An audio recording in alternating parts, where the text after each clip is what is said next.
Couples paying 3 to 10k per wedding probably don't hire from a TikTok biography. They hire the wedding photographer with the best professional website. Every month you delay having one, you fall further behind on trust and on Google's ranking. When I started building websites for wedding photographers, I noticed a pattern. The photographers with the cleanest, fastest websites were actually considered premium and actually got booked. So slowly I began to research into it, and it pretty much came down to these simple ideas. 1. Do people actually see the value you bring to them as a wedding photographer? And second, why is it taking so long for Google to rank your website? And that's when I decided to actually build websites that are premium and start ranking on Google as soon as possible. So here's what most photographers actually do wrong. They just think, I'll just launch a website later. For now, my social media is enough. Or they actually just make a DIY template that just loads very slow and screams, this is just a hobby and I'm not actually a real professional photographer. Couples looking for a once-in-a-lifetime date want a legit brand, clear information, and a portfolio that presents like a premium service. Now, if you have a website and you don't know if it's good enough and you want me to have a look at it, I'll just leave a link in the description. Now, we're going to go over 4 foundations for a wedding photographer website. What this means is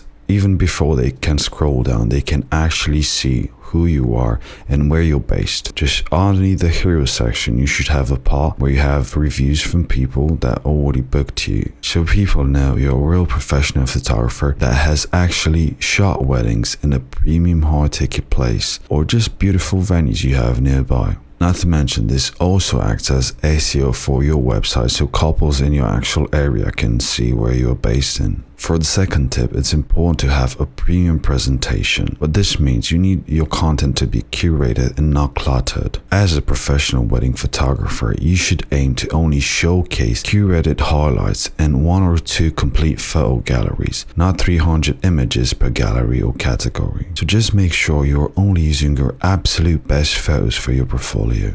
Also, if possible, have a few words about the gallery. Now, for the test step, I was mentioning this even earlier, the proof that it reduces the risk. Every wedding photographer should bring testimonials, press, and photo galleries into their homepage, not under 20 clicks somewhere on the website. As a bonus, you can also use the venues you've shot before adding the name, address. This actually helps as a micro proof so people in your area can actually relate to your work. And the fourth and final step, this relates to performance. You know how they say the best time to plant a tree was 10 years ago and the second best time is today. Now, here's what it matters that you actually get your website up and running today and not next year. Have you ever heard of the Google Sandbox effect? You probably haven't, but according to many sources, it's pretty much a real thing. Now, you might be asking, what's this Google Sandbox effect? Well, apparently new domains often take time to earn trust and rank, even with good content. So, if you have a great website, before you can actually rank on Google, it usually takes anywhere from a few weeks to a few months. Basically, the longer you wait, the more it will take to get found on Google. Every week you don't launch your website, you delay your business actually ranking on Google,